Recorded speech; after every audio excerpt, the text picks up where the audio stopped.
Istanbul, Turkey's largest city, accounts for about 1/5 of the electorate, and how it votes will likely prove decisive in Sunday's referendum. With opinion polls showing the outcome is too close to call, both sides are feverishly campaigning.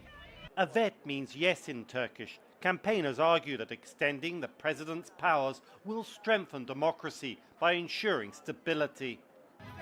This man shouts, against the terrorists, we say yes. Against the imperialist powers, we say yes. For the no voters, higher in Turkish, the proposed reforms extending presidential power over the judiciary and allowing rule by decree opens the door to dictatorship. Niçin hayır verelim diye bizlere soruyorlar. People come and ask us why we should say no. We try to explain to them.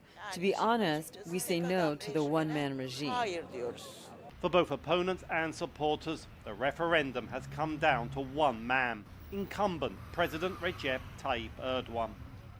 The Yes campaigners believe the proposed reforms are all about enabling the president to continue to carry out his program to develop Turkey.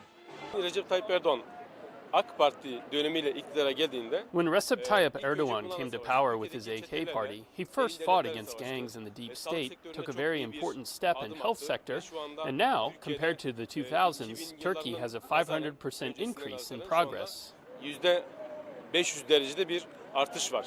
Yes campaigners focus on Erdogan's achievements rather than the merits of the constitutional reforms.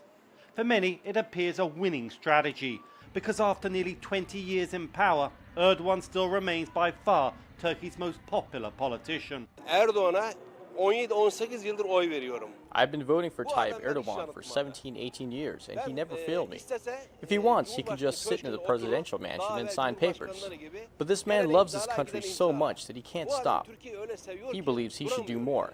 That's why I believe in him. O yüzden ben inanıyorum yani. But the fairness of the referendum campaign is increasingly in question. In many areas of Istanbul, like the rest of the country, it can be difficult to find no flags and posters. Numerous no campaign rallies were banned by state officials, including in Istanbul. According to a recent study, 90% of media coverage was devoted to the Yes campaign. The pro-Kurdish HDP, Turkey's second largest opposition party and one of the most ardent opponents of the proposed constitutional reform, has faced the greatest difficulties. We are seeing political pressure. Our co-leaders and 13 members of parliament are in prison, and almost 5,000 of our people are facing charges or under arrest. We can't talk about a fair vote and an honest referendum here.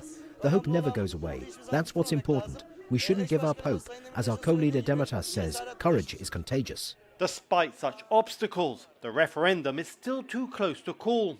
Some observers suggest that could be due in part to a perception that the difficulties facing the no campaigners only strengthens their argument that Turkish democracy is at stake on Sunday.